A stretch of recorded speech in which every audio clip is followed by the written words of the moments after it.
আশুগঞ্জ সার কারখানার জমিতে প্রাইভেট প্রতিষ্ঠান নির্মাণের পরিকল্পনা বন্ধের দাবি এবং আশুগঞ্জ সার কারখানা আধুনিকায়নের মাধ্যমে পুনরায় চালু করার দাবিতে ঐক্যবদ্ধ আশুগঞ্জ এবং আশুগঞ্জ সার কারখানার স্টাফ ইউনিয়নের উদ্যোগে আশুগঞ্জ বেনিস বাংলা হোটেলে এক মতবিনিময় সভা অনুষ্ঠিত হয়। সভায় সর্বসম্মতিক্রমে আগামী 1 সেপ্টেম্বর মঙ্গলবার সকাল 9টায় আশুগঞ্জ গোল চত্বরে মানববন্ধনের আহ্বান জানানো হয়। আশুগঞ্জের অবৈধ জমিতে যে 97 একর যে চরের জমিটা, এখানে নতুন একটা কারখানা হওয়ার কথা ছিল, ফিজিবিলিটি স্টাডিও হয়েছে কয়েকবার।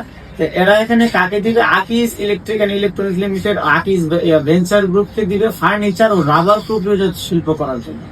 আর প্রাণ আরিফিনকে দিবে রপ্তানি মুখে বিশেষায়িত সবজি প্রক্রিয়াজাতকরণ শিল্প। কেমিক্যাল ইন্ডাস্ট্রি এত বড় একটা দামি প্রতিষ্ঠান, এগুলো রাষ্ট্রায়ত্ত প্রতিষ্ঠান হবে। এখানে হাইটেক এই জায়গাটা রাখা হয়েছে, হাইটেক। এটা কিন্তু কেমিক্যাল কমপ্লেক্স হওয়ার কথা ছিল, শুধু সার কারখানা না।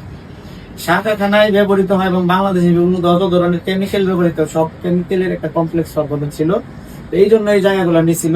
তো এখানে এটা লাগছে হাই টেকনিক্যাল টেকনোলজির একটা সার কারখানা করার জন্য, বা রিফাইনারি করলে যেটা করতে পারে জায়গা।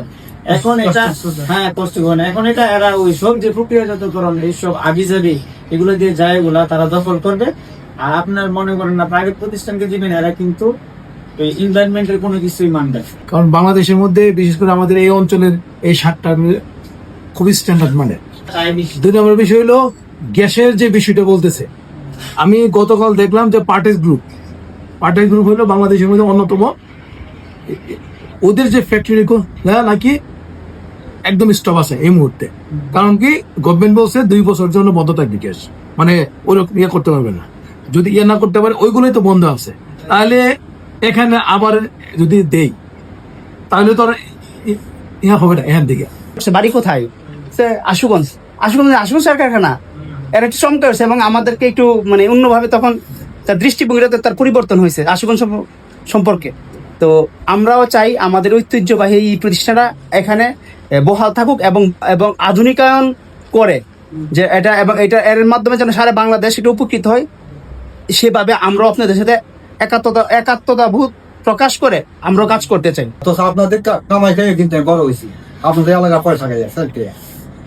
আজকে একটা বাড়িতে যখন আপনি কামলা রাখেন বা কর্মচারী রাখেন, কর্মচারীর অভিযোগ কিন্তু মালিকের কাছে প্রকাশ করে।